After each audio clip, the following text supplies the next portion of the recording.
একটি থেকে আরেকটি প্রত্যেকটি সমাবেশ সুন্দর হচ্ছে, প্রত্যেকটি সমাবেশ জনসমুদ্রে পরিণত হয়েছে।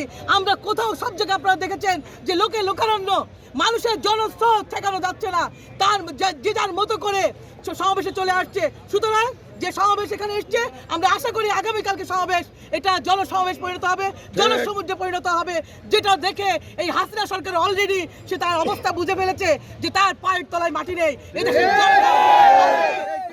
নেতৃত্বে, খালেদা জিয়ার নেতৃত্বে, যে বিএনপির নেতৃত্বে এদেশের জনগণ জেগে বসেছে এই সরকারকে হটানোর জন্য।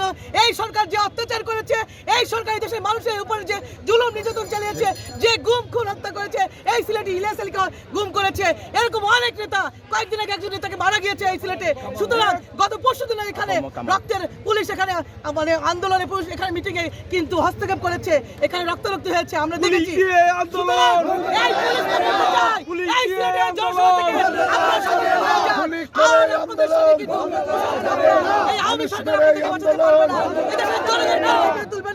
আপনারা এই দেশের জনগণের সেবক, এই জনগণের কাতারে এসে আপনারা দাঁড়ান। পুলিশ ভাইদেরকে আহ্বান করবো, আপনারা আমাদের ভাই, আপনারা আমাদের ট্যাক্সের টাকা আপনারা চলেন। সুতরাং আর হতে পারে না আপনারা এই আওয়ামী সরকারের হুকুমদাতা হিসাবে আপনারা কখনোই আর আপনারা এই দেশে এইভাবে অরাজকতা চালায়েন না। এদেশের মানুষের উপরে, এদেশের মানুষ কিন্তু আপনাদের উপর খেপে যাচ্ছে।